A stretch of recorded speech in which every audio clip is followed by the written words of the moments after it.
Hello everyone, this is the first video in Writing 3014, and it's scientific writing taught here at the University of Utah. I'm going to be teaching the class. My name is Zach Chatterley. As I say in this little blurb here on the beginning page or on the home page, you can call me Zach, you can call me Mr. Chatterley.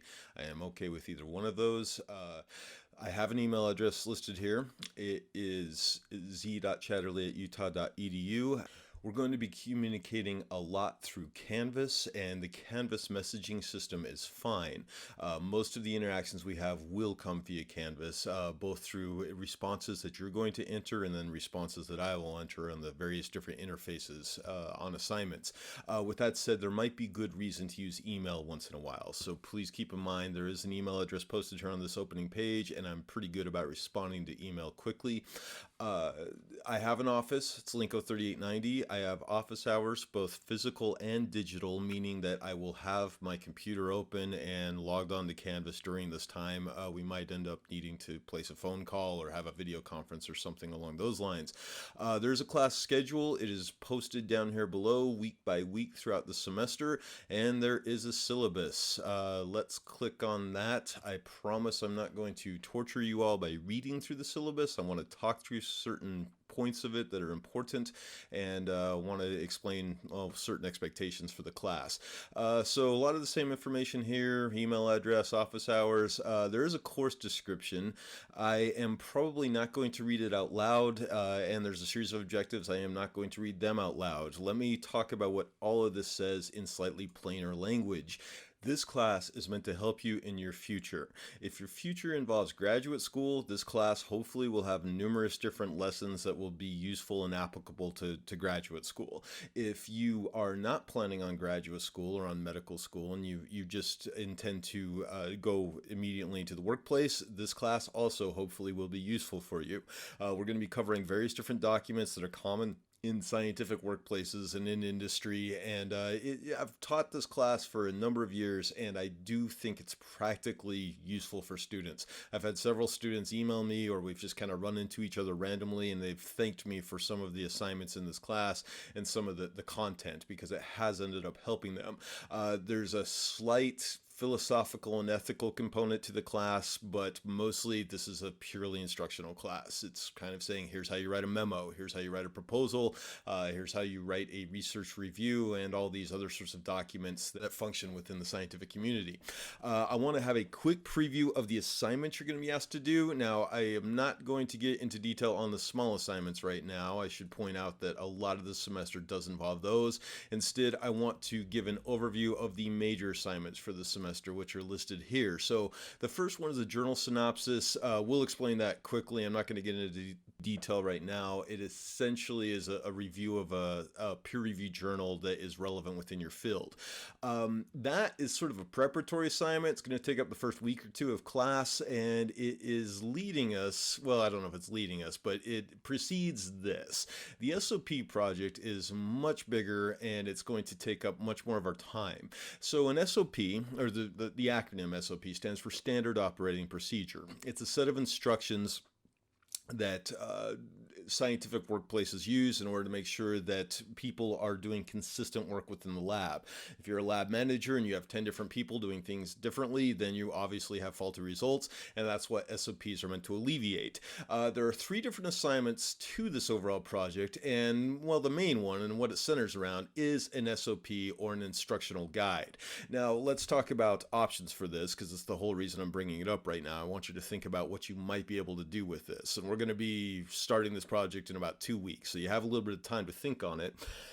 The SOP should involve some sort of hands-on activity. It could be running a computer program, it could be collecting samples, it could be repairing a bicycle or repairing any piece of equipment or inspecting a piece of equipment. I've had students write good SOPs on checking in patients or on record keeping. The bottom line is it needs to be something in which a person does an activity, and there needs to be a consistent standardization about it. Now, not all of the topics that students choose fit directly into the genre of SOP, and I'm fine with that. We can call this an instructional guide or a field guide if it fits the goals better.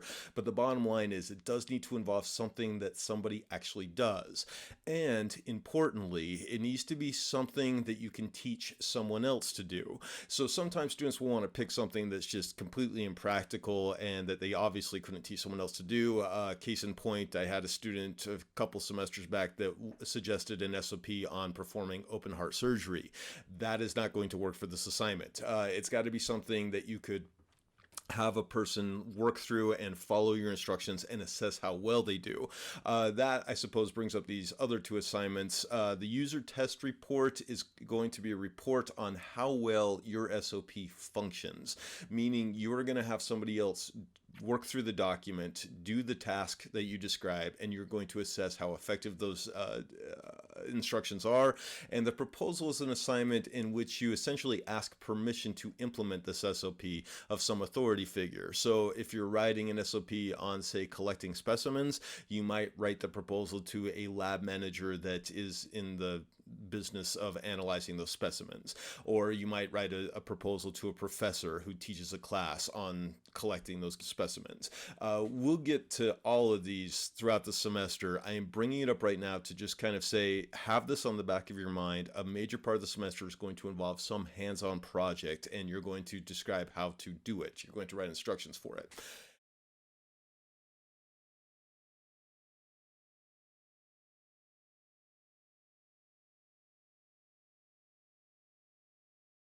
The second half of the semester, starting around week 10, so I guess a little bit less than half the semester, is going to be devoted to a literature review. This is going to be a fairly substantial peer-reviewed research project, meaning you are going to be getting articles from peer-reviewed journals. You can study anything you want to study so long as it is legitimate science. I've had a few students want to pick something that would fall into the category of pseudoscience.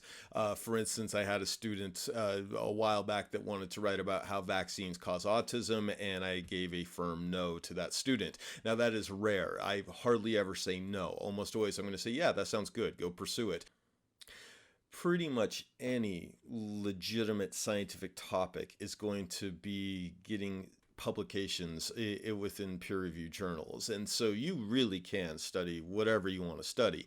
I also should note that I've occasionally had students who are not hard science majors and they've ended up doing something that is related to their field, not to the hard sciences, and that's generally fine. If you're a psychology major or a sociology major, for instance, you're fine. You can still complete the assignment and more or less do exactly what everybody else in the class is doing with this literature review. We'll get to that throughout the semester, or we'll get to that later in the semester, rather. Small assignments. So let's talk about this quickly. There are going to be a lot of them. They are, in many cases, taking the place of the face-to-face interaction that normally happens within a class.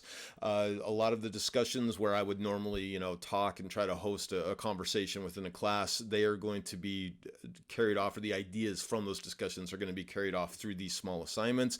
Some of them will involve talking to other students. Some of them will be just responding to a reading, and I will be the only one reading that. We're going to be doing these constantly throughout the semester. I shouldn't overplay it. I mean, by constantly, I mean somewhere between 2 and 4 a week.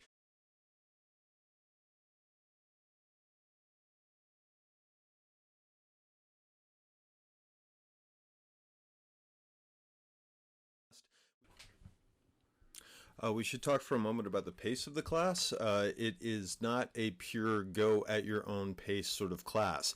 It is built around a Monday and Wednesday schedule. Now, of course, we do not physically meet on Mondays and Wednesdays, but many of the assignments are posted as being due on Monday, Wednesday, or in some cases, I'll maybe knock it back to Friday. If the Monday schedule does not work for you, you are expected to work just a little bit ahead. For instance, do the work on Saturday or Sunday that's coming up on Monday. please be highly aware this is not a pure work at your own pace class. We are doing assignments weekly. There are deadlines, and you do need to make a habit of meeting them. This is not the sort of thing that you can just wait until you have, a given amount of time and then make up 3 weeks of work. Like, we need to stay on task throughout the semester. I have a quick note on the Canvas site. It says something along these lines. I have been teaching 3014 for a number of years, and that I've got the content pretty well dialed in for this class. However, converting all of that to a website format is time consuming, and I am still not quite done. The first 9 to 10 weeks of the class are pretty solid. The last 5 or 6 weeks of the class still need some work, and there might be a few inconsistencies along the way. If you notice something that seems inconsistent, like say there's a due date that is inconsistent, or there's a link that is broken, or there's something that's just generally confusing, please let me know that. I will make a point of trying to fix that. And again, you can let me know that with a Canvas message from the inbox over here, or you can email me. Either one is fine.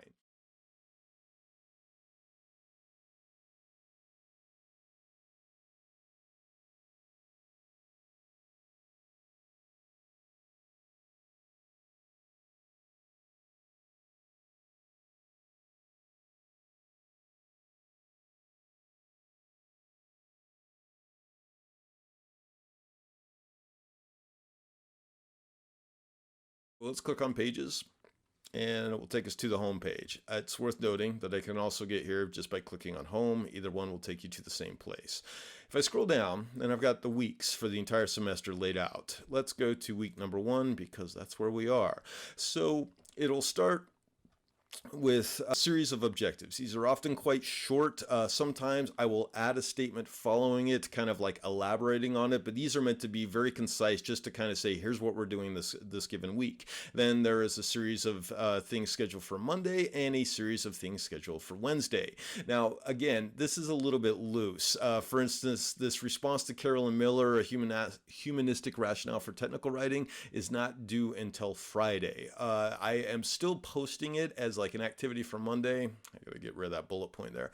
I'm still posting it as an activity for Monday because I want students to, kind of recognize you should be working in this class. Now, let's click on both of these little assignments and talk about what they are. So if I click on Tell Me Who You Are, it's going to bring up an assignment, and I can go directly, or I should say you can go directly to Submit Assignment, but please stop and don't do that immediately. I want you to read through the descriptions. A lot of the content that we normally would cover in a face-to-face class is posted here in the assignments. And if you're skipping past it, you're going to be missing a lot of the stuff that's important for the class.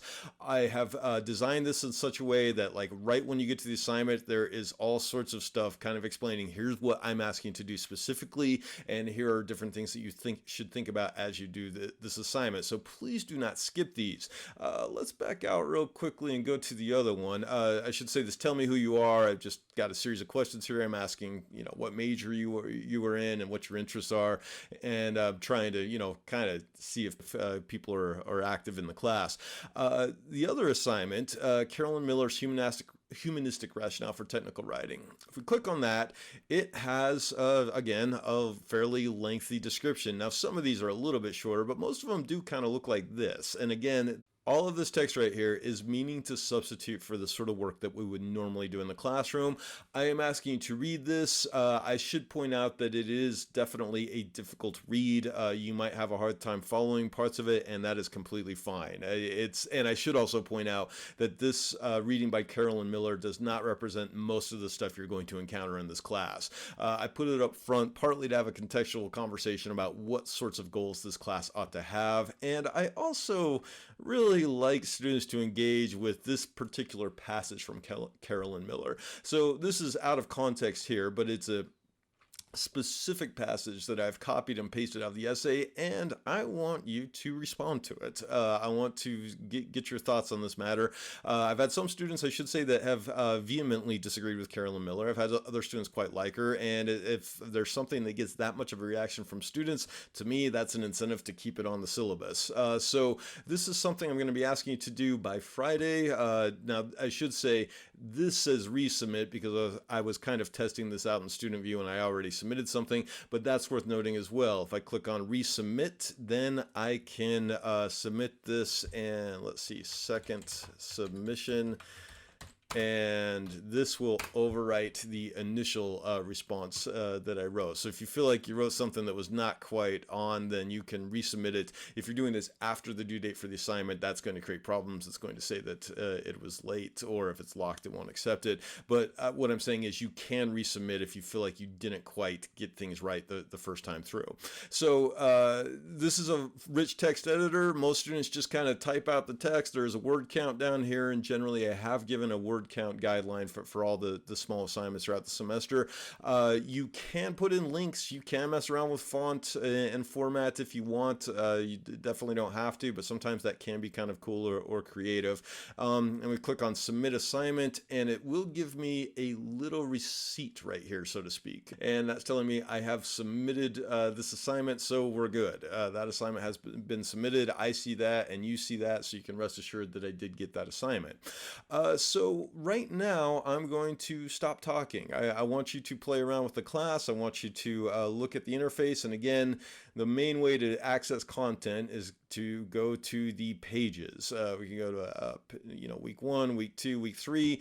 It's worth noting that weeks 11 through 16 are still under construction. They will be posted soon. If not by the time class starts, then definitely within that first week we'll have those posted.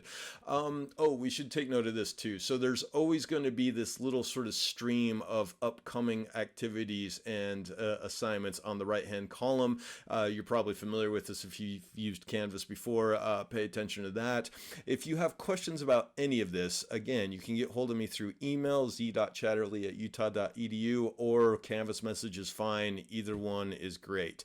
Thanks for watching. I hope you enjoy the class, and I look forward to getting to know you all. I'll see you next time.